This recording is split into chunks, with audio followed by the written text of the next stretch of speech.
જય દ્વારકાધીશ મિત્રો। તો આજે આપણે હવે માવો ખાઈ લઈએ છીએ અને માવો ખાઈ અને આપણે જવું છે ખેતર બાજુ। તો હર્ષિલભાઈ આપણને માવો બનાવે છે, એ માવો લઈ અને પછી જઈશું આપણે ખેતર સાઈડ। તો માવો તૈયાર થઈ ગયો છે અને હવે જઈએ આપણે ખેતરે।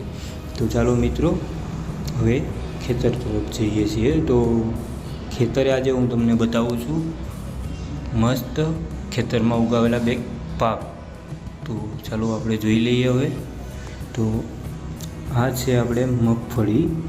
તો મગફળી અત્યારે એકદમ તૈયાર થઈ ગયેલી છે અને એમાં પણ હવે ફૂલ અને સૂયા બેસવાની પ્રક્રિયા ચાલુ છે। આપ જોવું તે મુજબ ફૂલ અને નીચે સૂયા પણ બેસી ગયેલા છે અને હવે આ મગફળીમાં સૂયાની પ્રક્રિયા ચાલુ થઈ ગયેલી છે।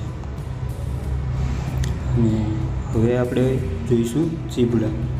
તો આ હવે આપણે છે ચીબડા। ચીબડામાં પણ એમ જ ફ્લાવરિંગ અને પેલા નાના ચીબડા પણ બની ગયેલા છે અને ચીબડા જે નાના હોય છે એનો આપણે સંભારામાં ઉપયોગ કરતા હોઈએ છીએ અને આ પણ એકદમ ખાવા માટે રેડી થઈ ગયેલા છે। અને ચીબડા પણ આપણે આ પાકે પછી ચીબડા તૈયાર થતા હોય છે। અને ત્યારબાદ આપણે જોઈશું ઘાસ।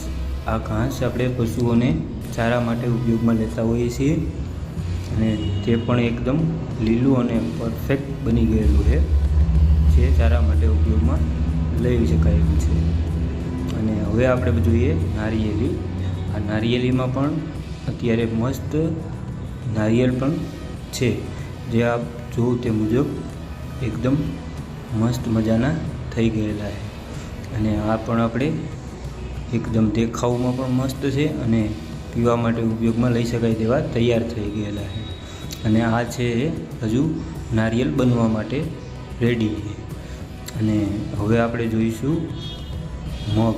મગમાં પણ ફ્લાવરિંગ અને સિંગ બેસવાની તૈયારી થઈ ચૂકી છે અને મગ ત્યારબાદ આપણે જઈશું હવે દુકાન તરફ। દુકાને પણ હવે અમારે જીગરભાઈ છે એ ચા પીવા માટે બેસી ગયા છે અને ચા પણ તૈયાર થઈ ગઈ છે અને ચા હવે પીવા માટે રેડી છે અને ચા પી અને આપણે હવે જોઈ ખાઈ લઈશું માવો। તો ભાવેશભાઈ માવો પણ બનાવીએ છે અને એકદમ ઘસી અને પરફેક્ટ માવો બનાવી રહ્યા છે। તો હવે આપ જોવું તે મુજબ માવો એકદમ મસ્ત બની ગયેલો જોઈ શકીએ છીએ। અને ત્યારબાદ હવે આપણે બનાવશું કલર। તો જીગરભાઈ અને આપણે અજયભાઈ બંને કલર બનાવે છે અને તે પણ કોઈ પણ મશીન વગર હાથથી જ હલાવી અને બનાવે છે। એ આપ જોઈએ તે મુજબ એકદમ હલાવી અને મસ્ત શેપ તૈયાર કરી રહ્યા છે। અને હવે આપણે આ કલરનો સેટ એકદમ તૈયાર થઈ ગયો છે અને એમાં પાણી નાખી અને પરફેક્ટ હલાવી રહ્યા છે અને હલી જાય ત્યારબાદ આપ જોવો તે મુજબ પરફેક્ટ થઈ ગયેલો છે। અને હવે એને આપણે જોઈ લઈએ કે સેટ કમ્પ્લીટ છે। ત્યારબાદ હવે આને આપણે દિવાલ પર લગાવીએ છીએ। તો અજયભાઈ દિવાલ પર લગાવવાનું ચાલુ કરેલું છે અને આપ જોવો તે મુજબ કેવી મસ્ત દિવાલમાં સેટ કોમ્બિનેશન થઈ ગયેલું છે।